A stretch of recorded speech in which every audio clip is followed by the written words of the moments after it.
कई बार आप लोगों ने भी देखा होगा और हमने भी देखा है कि कुछ लोग घर के बिल्कुल बीचों बीच मंदिर बनवा लेते हैं।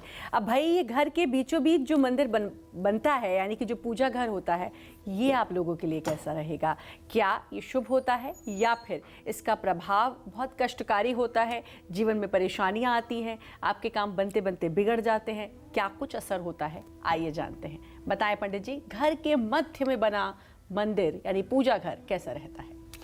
देखो, ऐसा है श्रद्धा, अब आज जो है फ्लैट सिस्टम घर हो गए हैं, नक्शे के आधार पर घर बन रहे हैं।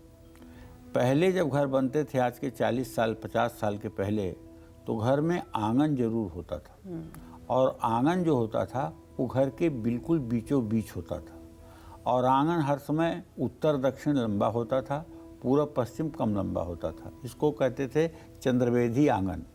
आंगन के ठीक मध्य में, एकदम केंद्र बिंदु में, जब विवाह होता था तो वहाँ मंडप के लिए एक बांस गाड़ा जाता था, और वहाँ गौरी गणेश की स्थापना होती थी, नवग्रह की स्थापना होती थी, और उन देवी देवताओं की स्थापना पूजन के साथ विवाह का कार्यक्रम शुरू होता था।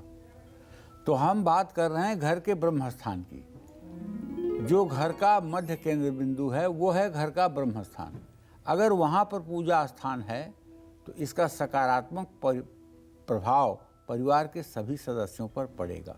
आप विश्वास करिए, बहुत ज़्यादा वजनी सामान वहाँ न रख करके अगर वहाँ आपका पूजा स्थान है तो मैं गारंटी के साथ कह सकता हूँ आपकी सारी मनोकामना पूरी होगी। लेकिन कुछ सांसारिक काम वहाँ नहीं होना चाहिए। अगर पूजा स्थान है तो बस पूजा स्थान होना चाहिए, कम से कम मूर्तियाँ, कम से कम देवी देवता और कम से कम सामान। बैठ करके वहाँ पूजा करने से एकदम तत्काल लक्ष्य की प्राप्ति होती है। ईशान कोण से किसी भी मायने में ये दिशा कमज़ोर नहीं है।